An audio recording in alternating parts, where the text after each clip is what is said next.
ก็ขอนอบน้อมแด่พระรัตนตรัยคือคุณผู้ที่เจ้าคุณพระเจ้าและคุณปริญญาสังฆเจ้า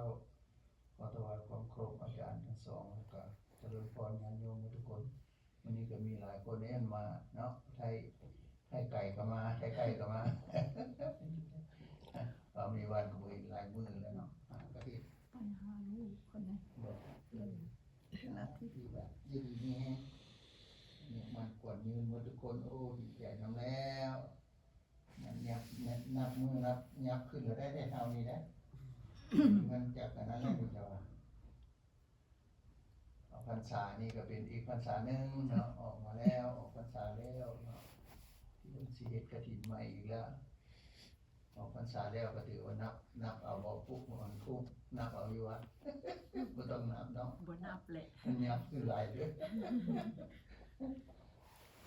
แต่เฉพาะยี่ห้อมันเหลือน้อยลงได้เพราะว่ามันได้เพิ่มได้พวกเจ้ามันจะได้เพิ่มอยู่เนาะ ไม่พอได้จากพรรษา ค่ะได้อย่างอีกข้อเดือน3 เพลงก็เต็ม80แล้ว โอ้ ก็ไปตามกระบวนมันนี่แหละเอาแต่มันสิเป็นแล้วเนาะ ดีละเป็นไง ไม่นอย่างกันโบมีอะไรเป็นอยู่บนเก่าแล้วนับมือนับมันซับมันสวยอย่างเงี้ยตัวไปแล้วแต่ละอันเอาเฮ็ดแต่ละมือนี่ก็ดีใจแล้วญาติโยมวัดอื่นก็เพิ่นก็เฮ็ดอยู่แต่ว่าบ่คือวัดเฮาก็ได้ถ้าไปมาก็ได้เพราะเพิ่นเฮ็ดแบบรวมรัดตัดตอนไปวัดเฮานี่ก็เป็นพิเศษอยู่ได้พากันมาอาจารย์เพิ่นก็ได้นำพาเฮ็ดบุญเฮ็ดกุศลได้ซุมื้อไหว้พระสวดมนต์อันนี้สำคัญกว่าหมู่มื้อนะแล้วพอจื้อได้แต่สมัยบวชทำอีทนำยานทานสุรเผยจอมเพชรผู้ใดอยู่เวียงจันทน์นี่เขาจะอยู่วัดจอมเพชรวัดสิมสองสั้นนะไปบวชเพิ่น7 มื้อก็เลยเพิ่นสอนวิธีการก็แบบนี้แหละแต่ว่าก็บ่คือกันปานใดเพราะเพิ่นพาไปบิณฑบาตมาแล้วเพิ่นเฮ็ดเลยนะแต่ละมื้ออันนี้แต่เฮายังมีอันนี้ก็ซ้ำบิณฑบาตแล้วเนาะพาแต่งพาเข้าพาน้ำนี่ตกเจือก็แบบเดียวแต่งพาเข้าอยู่นั่นก็ดีเพิ่นก็พาไว้พาสวดมนต์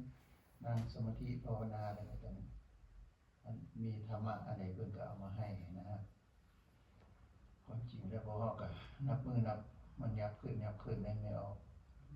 เนาะยับขึ้นบ่มีจุดมีเสาสิ่งหนึ่งที่พวกเฮาควรเฮ็ดอยู่ตลอดเวลาเฮ็ดให้เฮามีสติให้ลืมว่าซั่นซะให้ลืมให้มีสติให้ลืมในการเฮ็ดคือสมมุติเฮาไหว้พระสิให้มันเป็นอันญาณอันหนึ่งติดโตเข้าไปเนาะเอาเฮ็ดอันนี้เลยเอาญาณอันหนึ่งติดโตเข้าไปในนี้เฮามันเกิดตายเฮาบ่รู้จักบ่ได้พบบ่ได้ทราบอันเก่าเฮามันติดพันมาตั้งบ่ได้ฟ้าบ่ได้ปีแล้วมันเป็นนิสัยเพิ่นเอิ้นนิสัยเพราะฉะนั้นคนแต่ละคนนิสัยบ่คือกันนิสัยยังบ่คือกันให้พิจารณาเบิ่งคักๆนี่ผัวกับเมียก็นิสัยบ่คือกันเพราะว่าลางเทื่อมีกรรมร่วมกันเนาะผัวไปเฮ็ดบาปอันนึงเมียไปเฮ็ดบาปอันนึงเอามาอยู่นำกันครับอยู่ไปเพราะบางคนก็จิตใจมันผูกพันเป็นผัวเมียน้องลีกบ่ได้เด้ลีกบ่ได้มันเป็นผัวเมียเอิ้นว่ามันมีกรรมร่วมกันก็เลยอยู่นำกันทุกข์ปานใดก็ได้อดเอาเหมือนกับบางคนเนาะทุกข์ปานใดก็อดเอาวันนี้บางคนหั่นเห็นเกิดปัญหาขึ้นมาแล้วก็หนีปะกันเนาะหนีปะกันก็เป็นศัตรูกันแล้ววันนี้เป็นกรรมเป็นเวรกันมาตลอดเลยมีสมัยพุทธกาลอันนี้เพิ่นพระพุทธเจ้าเพิ่นเว้าในไหนโหมีอยู่ในพระสูตรพระพุทธเจ้าโพธิ์เอาสมัยพระพุทธเจ้าสมัยพระพุทธเจ้าเพิ่นยังมีชีวิตอยู่นะมี2อันนะเป็นอันนั้นนะบ่แม่นนะเป็นอันมเหสีของเพิ่นว่าซั่นซะเป็นมเหสีของพระราชาการมเหสีของพระราชาและอยู่ต่อมานะฮอดมีโอกาสแล้วไปพ้อกับอันสาวหนุ่มคนหนึ่งก็เลยหนีจากพระราชาไปเอากับเท่านั้นพระราชาโหสิไปฆ่า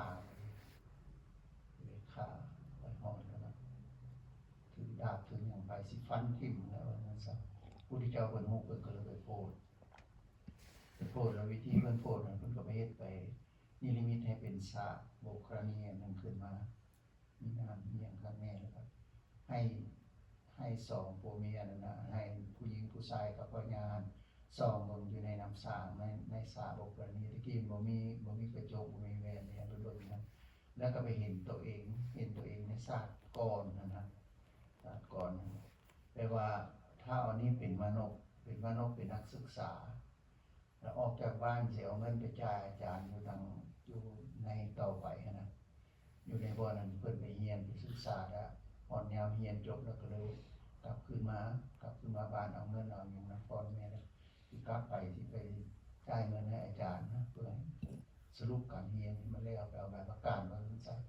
ไปฮอดกลางทางแล้วไปเห็นผู้หญิงผู้หนึงงามแต่เขาฆ่าเนี่ยก็ปะเปื่อยไปปะเปื่อยนอนปะเปื่อยอยู่แล้ววันนี้ถ้าอันนี้ก็โอ้เจ้าผู้เจ้าผู้งามกระดอนเนี่ยผู้ใดน้อมาฆ่าจะไว้อยู่นี่เนาะแล้วมีหมวกนะแล้วก็เอาหมวกมาอวัยวะเพศของเราไว้นะแล้วก็เอาเครื่องมาโปะอวัยวะเพศค่อยสิเอาเงินไปจ่ายอาจารย์กลับมาค่อยสิมาเมียนขาบทรงสการเจ้าเด้อเจ้าทางว่าเด้ออยู่นี่เด้อซะนะเนี่ยมาเห็นกันแล้วก็ไปแล้ววันนี้พระราชาหันเป็นลูกของพระราชาออกมายังเป็นบ่าวอยู่เราก็บ่ทันได้เอาเมียมาเห็นก็โอ้ยสนางอันนี้เป็นทหารกระแทงกระดอผู้ใดฆ่าก็เลยเอาเป็นเมียนขาบทรงสการการเมียนขาบทรงสการเลยล่ะศาสตร์ต่อมาวันนี้หลังจากนั้นมาถ้าต่อมาเราเวลาเกิดมาแล้วก็ท้าวนี่เป็นพระราชาคือเก่าเนาะแล้ววันนี้ท้าววันนี้ก็เป็นชาวนุ่มเป็นเป็นมาลูกเศรษฐีเรียกลูกเศรษฐีอยู่สันดักเศรษฐีน้อยบ่แม่นเศรษฐีใหญ่หลายแล้วก็เลยไปคือท่อนางนี่บ่ยอมแต่งงานเนาะพระราชาก็เลยเอานางนี่ไปเป็นมเหสีเป็นสนมความสันสัตย์เอาแล้วก็แต่งงานก็หักเมียหักแก้วว่าอยู่ต่อมาล่ะพอดีนางอันนี้ไปพ่อกับเขาอันนั้นไปพ่อกันแล้วไปล้มกันแล้วก็เลยนัดกันไปหนีจากเป็นมเหสีของพระราชาไปเอากันเป็นหมู่กันก็จะได้นะแล้วพระพุทธเจ้ามาโปรดว่าอันนี้มีกรรมมีเวรแต่ศาสตร์แล้วนี่ว่าจะเป็นสิฆ่าแล้วแปลว่าผูกกรรมผูกเวรแปลว่าจองกรรมจองเวรกันไว้บ่มีจบบ่มีสิ้นอย่าเถื่อเพิ่นน่ะพุทธเจ้าเลยโปรดเอาบ่ให้ฆ่าบ่ให้เฮ็ดนะแล้วพวกเจ้าเบิ่งประวัติของพวกเจ้าเป็นอย่างนี้มาเห็นบ่เพียงแต่เอาหมวกเอาเหนี่ยวไปปกกันยังผูกพันกันไว้บ่ได้สัญญาอยู่ในสัญญาแต่ว่านางนั้นตายแล้วนะแต่เท่านี้สัญญาใจไว้ว่าโอ้เฮากลับมาเฮาสิมาเมียนครับทรงสการเจ้าเนาะกลับมาแล้วพอดีเห็นพญาเอาไปทรงสการแล้วเราก็ตั้งใจกลับคืนมาแต่พอดีก็ถึงบอกว่าในนี้คนเฮานะการผูกกรรมผูกเวรนี่นะจองกรรมจองเวรนี่มันบ่ดีอย่างเฮ็ดได้ก็คือกันให้ว่ากันคือกันโคตรคั่วผู้สิมีหลายผัวหลายเมียมีหยังต่างๆนี่มันบางทีมันก็อาจสิเป็นแนวนั้นนะอาจสิเป็นแนวนั้นเฮาหลีกเลี่ยงบ่ได้นี่มันเป็นกรรมที่เก่าของพวกเราอันนี้จะว่าเว้าให้ฟังเพื่อให้ได้บทธรรมบทเรียนไว้ผู้ใดคือกันหมดวันนี้เฮาเฮ็ดอันนี้เนาะแต่ละมื้อเฮาไหว้พระสวดมนต์อันนี้เป็นของดีก่อนหมู่หมดแล้วแม่นคือเฮาบ่ได้หยังแท้ๆนี่เพิ่นบอกให้เว้าพุทโธซื่อๆก็พออาทิตย์ยังบ่ได้ให้จมพุทโธแต่ให้มันติดอยู่ในใจเฮาเนาะให้มันติดอยู่ในใจเฮานี่เฮาเฮ็ดได้ฮอดอันอีเมนาและอันนี้การบูชาดอกไม้เนาะแล้วก็ขอถึงซึ่งคุณพุทธเจ้าพระธรรมเจ้าพระสังฆเจ้ามันอะระหังสัมมาสัมพุทโธภควานี่นะอันนี้เป็นขอถึงเนาะขอถึงขอคุณพระพุทธเจ้ามาปกป้องคุ้มครองเราขอถึงซึ่งพระพุทธเจ้าขอถึงซึ่งพระธรรมเจ้าพระอริยสังฆเจ้าแล้วขอเป็นที่พึ่งที่ระลึกนะขอเป็นที่ไปในเบื้องหน้าว่าเนื้อธรรมมันเป็นอย่างนั้นไปหมดนะนะครับแล้วสู้แต่ละมื้อนี่วันเวลาเฮาตายไปว่าในนั้นซะเวลาเฮาตายเนาะเพิ่นก็บอกว่าเลยนี่บอกมันบ่มีหยังเพียงแต่แน่นอนเฮาบ่ฮู้มื้อตายมื้อเป็นมื้อเจ็บเด้เนาะมื้อนี้มื้ออื่นมื้อแลงเฮาบ่ได้ฮู้จักนี้เนาะเกิดว่าตายไปปุ๊บเฮาหลงตายว่าซั่นซะ อารมณ์ตายไปแล้วคันเฮาจื้อได้อันนี้นะที่ไปอยู่ไสก็ตามเฮาก็สิคิดเห็นว่าโอ้ยเฮาต้องสวดมนต์เฮาต้องอันนั้นอันนี้เป็นสิ่งที่ประเสริฐสมมุติว่านี้สมมุติเฮาลงตายเนาะก็เลยเทวทูตเนาะอันนี้ได้เว้าเวลาเทื่อเทวทูตนั่นไปถามแม่นบ่อยู่ในเทวทูตสูตรเพิ่นสิเว้าอยู่ในตัวมาสวดมนต์ก็มีนี่ก็มีอาจารย์เพิ่นก็เคย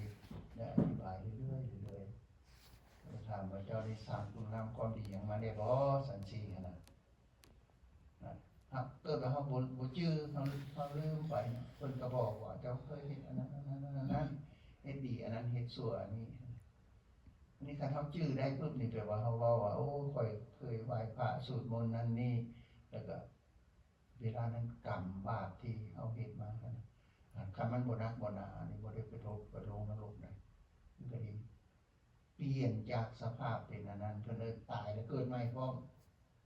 เพราะบ่มีอันใดสิบ่เกิดใหม่ได้เพราะทุกอย่างนี่เฮาตายไปนี่เฮาก็เกิดโลดเลยเกิดปั๊บโลดแต่สิเกิดเป็นหยังเนาะเกิดเป็นมดเป็นแมงเป็นสัตว์สาวาสิ่งกันเฮาเป็นคน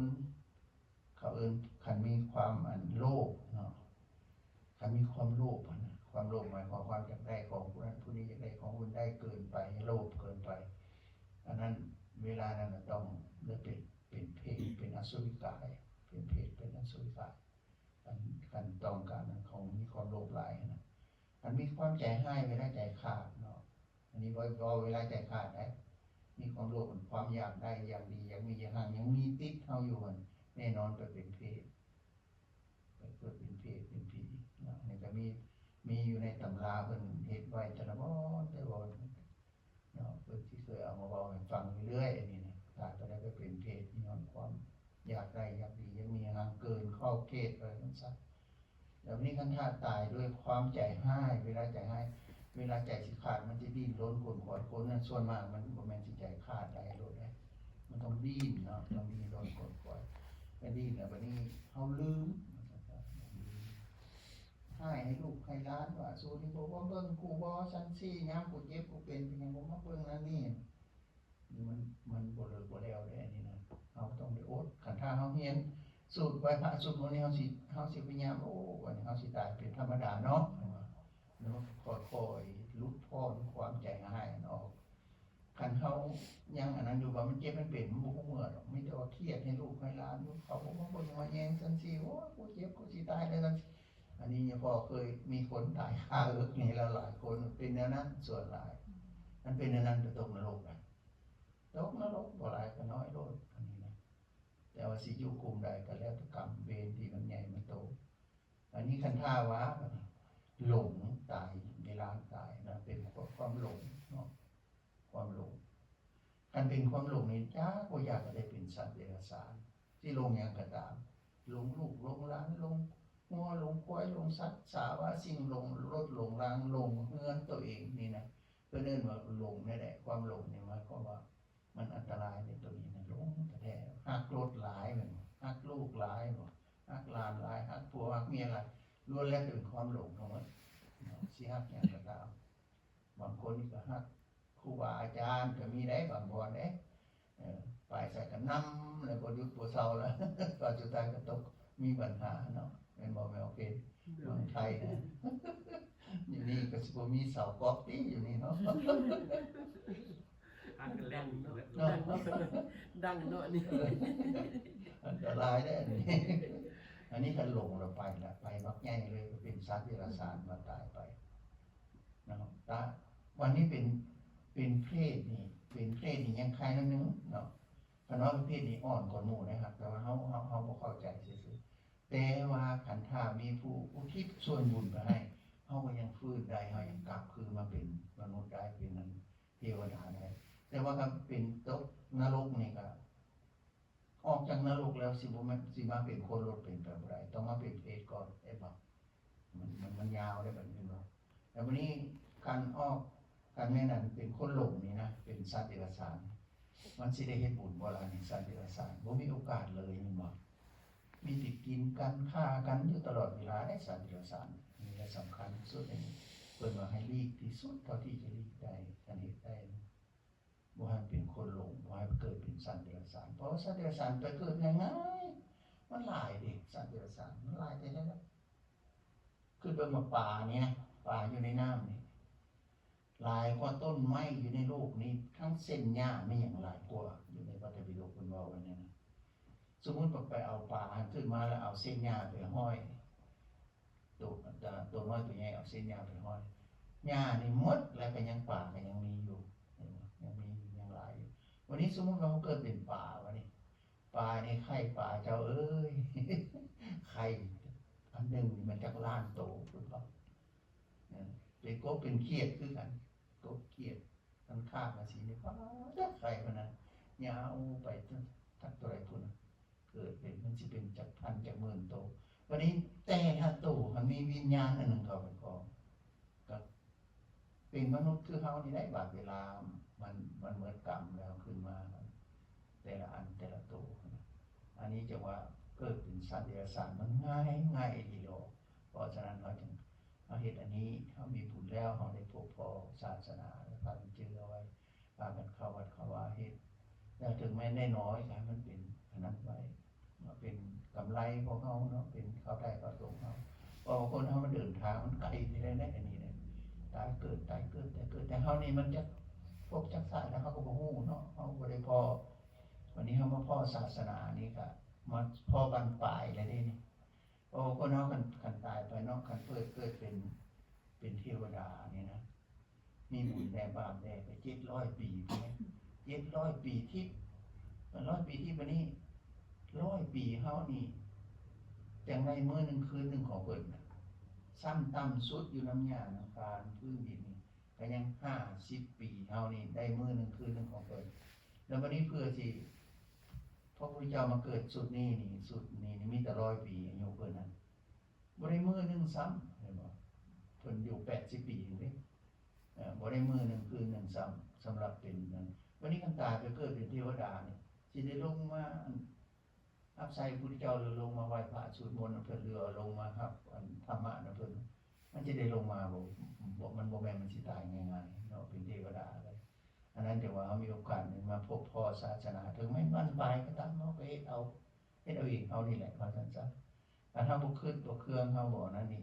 เฮาสิทรมานไปต่อไปอีกตายไปต่อเกิดอีกคือเราเกิดอีกบ่เลิกบ่แล้วจักเทื่อเนาะเพราะว่าคนเฮานี่เป็นสัตว์แน่เป็นคนแน่เป็นเทวดาเป็นพรหมปีนไปปีนมาหมุนไปอยู่ตลอดเพราะว่าเฮ็ดทางบาปทางบุญนี่ตลอดเวลาบ่มีหยุดบ่มีเศร้าคือพระพุทธเจ้าเพิ่นแสดงให้เฮาฮู้แหละทางบุญทางบาปเพิ่นขนาดเพิ่นมีบุญหลายปานนั้นเพิ่นยังไปเกิดเป็นสัตว์เท่าใดโอ้ยเอาแท้เอาไว้เอาไปเล่าไปเบิ่งประวัติศาสตร์ของพระพุทธเจ้านี่นักหนาสาหัสได้ได้เนาะก่อนสิเป็นพระพุทธเจ้าเอามาเฮานี่ก็พอเนาะ หมดเวลาแล้วให้ยินดีมีแห่งเรื่องหมดทุกคนให้เย็นเป็นสุขมีอายุมันขวัญยืนเฮ็ดหยังทำหยังเป็นไปได้สอบประกอบด้วยคุณงามความดีแล้วเนาะขอให้มีความสุขความเจริญสมความตั้งอกตั้งใจเด้อเนาะอนุโมทนาสุขังพลังมะยืนสาธุ